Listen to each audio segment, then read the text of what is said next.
Next chapter water resources, क्या कहते हो? ठीक है ना, फास्टर चल रहे हैं। बात करते हैं पानी की, वाटर रिसोर्सेज की बात करते हैं। तो वो सारा पानी जो हमारे आसपास है, नेचर में आसपास है, वो रिवर्स में है ना, लेक्स में है, कैनाल्स में है, सीज में है, ये सब वाटर बॉडी जो टोटल वाटर बॉडी है वो एक्चुअली इक्वल टू 3% के बराबर है टोटल पानी। सर बाकी 97 कहाँ है? वो सारा पानी मैं और आप तो यूज भी नहीं, परसेंट पानी है जो हम चारों तरफ देख पाते हैं, और उनमें से भी 3% में से भी 2.3% भी हम यूज नहीं कर पा रहे हैं।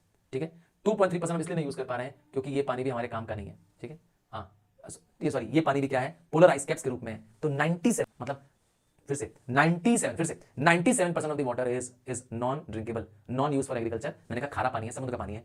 3% पानी जो है वो फ्रेश वाटर है, 3% पानी फ्रेश वाटर है, मतलब सारी नदियां, सारे वेल, कुएं, आपके घर में बोरिंग है, हाँ वो बोरिंग, सारी नदियां, मैंने कहा सारी नदियां, गंगा ब्रह्मपुत्र सब नदियां सब मिला के 3% है। और उसमें से भी मैंने कहा 2.3% तो वो बर्फ है जो हम यूज ही नहीं कर पा रहे आइस कैप्स में रूप में, और बचा 0.7 वो पानी है जो मैं और आप यूज कर पा रहे हैं। तो hardly 0.7% of the total water is in use. ठीक है, बात करेंगे पानी को बचाने की जरूरत क्यों महसूस हो रही है, वाई क्यों ऐसा माना जाता है कि pure water, fresh water is depleting. पानी है पर पीने योग्य नहीं है, तो थर्ड वर्ल्ड वॉर कहीं ऐसा ना हो, युद्ध हो, पानी के लिए हो जाए, ऐसा डर है। हाँ, पानी की लड़ाई हो जाएगी थर्ड वर्ल्ड वॉर, बता दे रहे हैं।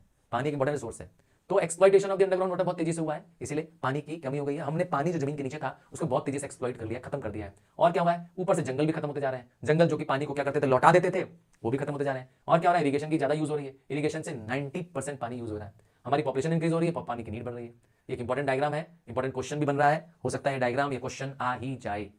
आपको रेन वाटर हार्वेस्टिंग से रिलेटेड एक डायग्राम श्योर आएगा, सिंपल सा डायग्राम बना होगा, कलरफुल डायग्राम नहीं होगा, बता दे रहा हूं, फिर से बोल दे रहा हूं, रेन वाटर हार्वेस्टिंग से रिलेटेड इमेज आएगी, श्योर है। अब वो कौन सी इमेज आएगी ये मैं नहीं जानता, पर इमेज बेस्ड क्वेश्चन एक आ रहा है। जैसे स्क्रीन पे आप देख रहे हैं कि रेन वाटर हार्वेस्टिंग हो रही है, क्या हो रहा है देखिए, छतों पे जो पानी गिर रहा है उसे कहते हैं कलेक्टिंग एरिया। कलेक्टिंग एरिया से जो पानी बहता हुआ कहां जा रहा है, देखिए पाइप्स में जा रहा है। इन पाइप्स को हम लोग कहते हैं कॉन्ड्यूट्स। पाइप्स कॉन्ड्यूट्स होते हैं, ये कॉन्ड्यूट्स ले जाते हैं अंडरग्राउंड टैंक्स में। घरों में क्या है, स्टोरेज टैंक्स भी है और अंडरग्राउंड टैंक्स है। ये अंडरग्राउंड टैंक्स किससे जुड़ी हुई है, नियर बाय रिचार्ज फैसिलिटी जुड़ी है, जिससे ग्राउंड वाटर रिचार्ज हो रहा है। इसे कहते हैं रेन वाटर हार्वेस्टिंग। क्लियर है, समझ में आ गया? रेन वाटर हार्वेस्टिंग मतलब होता है पानी को कलेक्ट करना, स्टोर करना, ताकि हम फ्यूचर में यूज कर सकें। हार्वेस्ट क्या करते हैं, जैसे आप क्रॉप तैयार हो गया, आपकी फसल तैयार हो गई, तो आप फसल को काटते हो और खाते हो, इस्तेमाल करते हो, बस। हार्वेस्ट मतलब होता है, क्रॉप की बात कर रहे हैं, हार्वेस्टिंग मतलब होता है कटिंग ऑफ राई क्रॉप्स। तो आप पानी जो नेचर में फ्री में मिल रहा है उसकी कदर नहीं कर रहे हो। आपके घरों में पानी गिर रहा है और पानी आप पास की सड़क पे गिर रहा है, सड़क से नाली में चला जा रहा है, गटर में चला जा रहा है, और पानी अब पीने लायक नहीं है, जबकि आप मुंह खोल के खड़े हो जाओ, पी लो। हाँ, खड़े नहीं होना, मैंने एग्जांपल कहा। प्योरेस्ट फॉर्म ऑफ वाटर कौन सा है, हाँ प्योरेस्ट फॉर्म ऑफ वाटर है रेन वाटर, बता दे रहा हूं तुमको, समझ में आया? बट मैंने कहा हम लोग डायरेक्टली यूज करते नहीं है, हम तो पानी को खराब कर देते हैं, बहा देते हैं। तो rain water, one word question, what is the primary source of water, one word question, rain water. दूसरा, what is the secondary source of water, rain नहीं होती तो रिवर, लेक और अंडरग्राउंड नहीं होता। रेन वाटर नहीं होती तो रिवर, लेक और जो कुएं हैं, अंडरग्राउंड वाटर है, वो नहीं होता। इन्हें कहते हैं सेकेंडरी सोर्स, समझ में आया? चलिए बात करते हैं वाटर कंजर्वेशन की। तो लोगों ने हमारे भारत में वाटर कंजर्वेशन के लिए बहुत सारी टेक्निक्स लगा रखी हैं और बहुत हिस्टोरिकल टाइम से कर रहे हैं।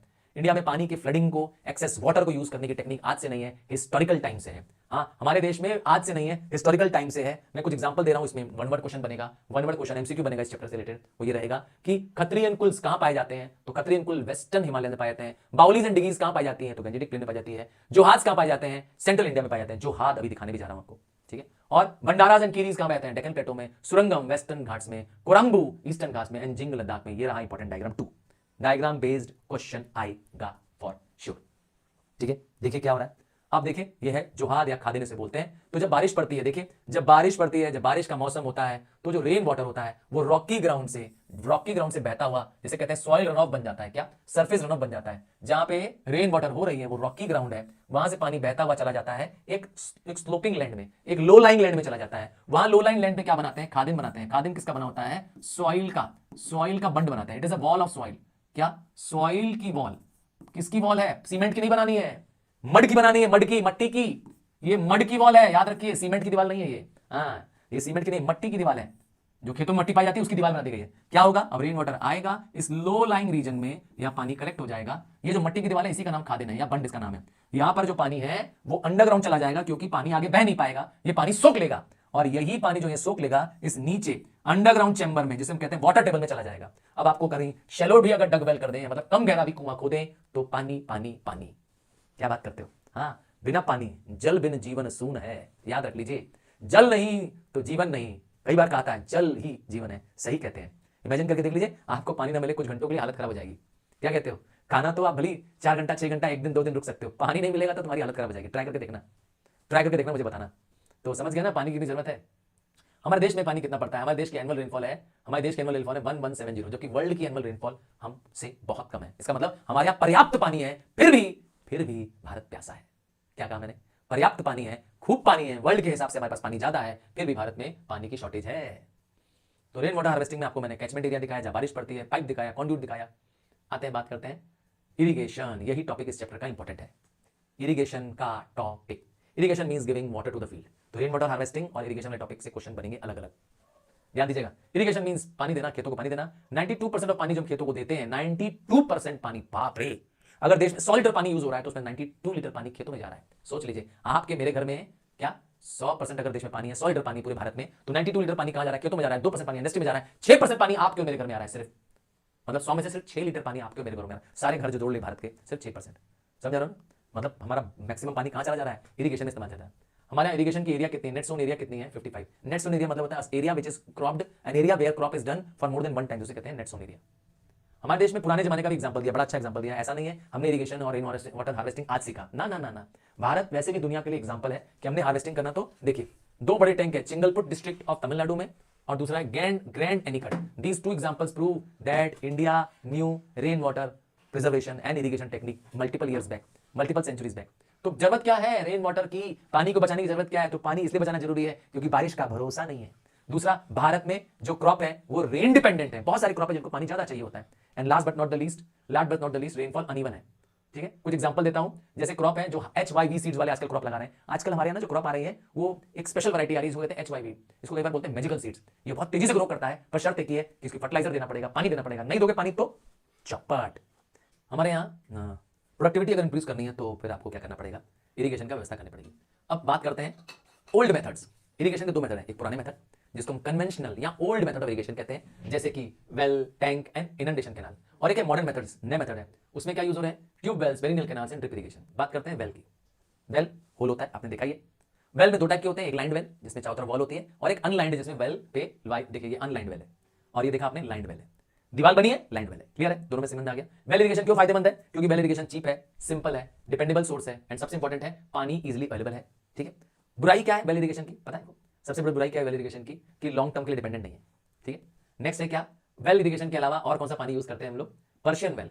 इसमें क्या होता है? इसमें बुलक कार्ट्स क्या करती हैं? पानी निकालती हैं। अब तो खैर यूज नहीं हो रहा है। इसमें बुलक कार्ट क्या करती हैं? पानी क्या करती हैं? निकालती हैं। Bullock carts move around the well करती रहती हैं, और क्या होता है? पानी बाहर आता है।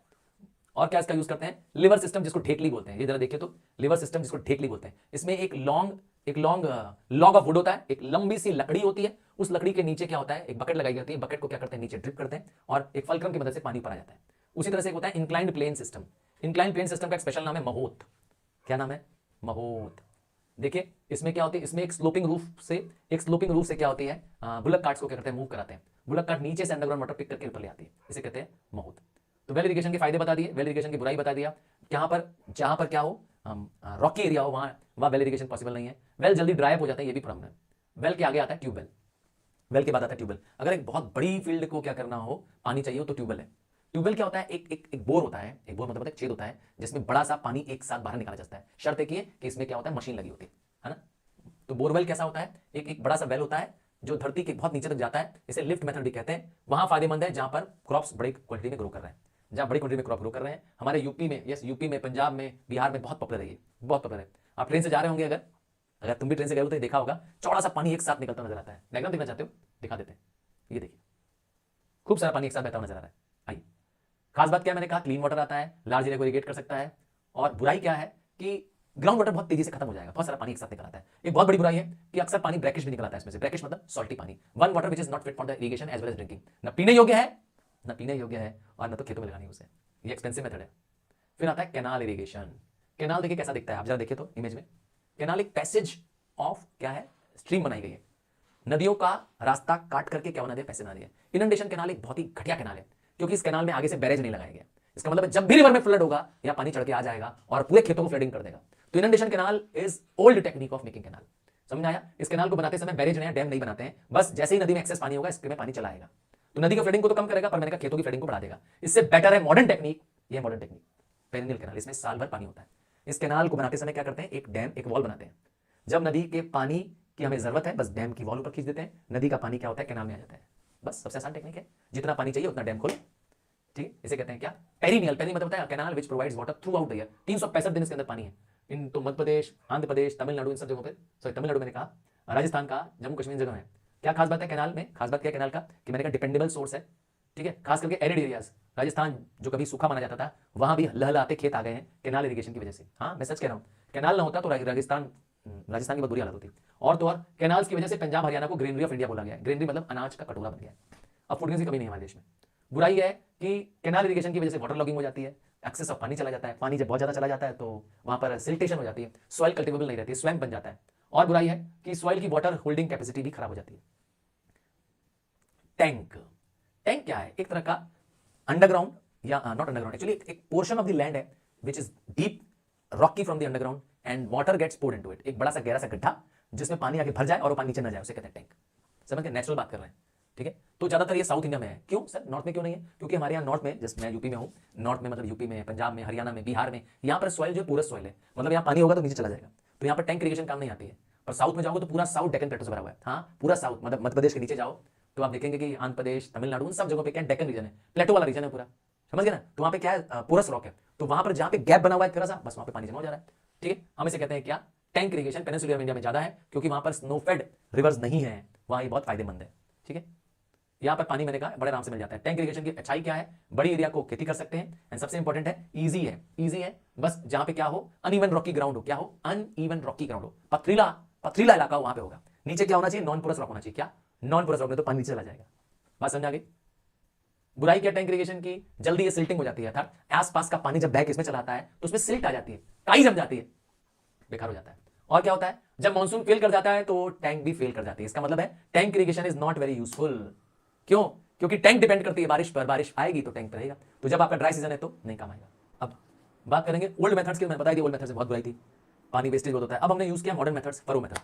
हाँ डायग्राम आ सकता है, ध्यान दीजिएगा, डायग्राम फरो। देखिए एक नैरो चैनल बना दिया गया है, एक लंबा सा चैनल बना दिया गया है और क्रॉप को बीच में ग्रो कर रहे हैं, दोनों तरफ पानी लगा दिया, बस इसको कहते हैं फरो। फरो में क्या होता है, नैरो चैनल होता है और क्रॉप्स क्या करते हैं, रोज में प्लांट करते हैं।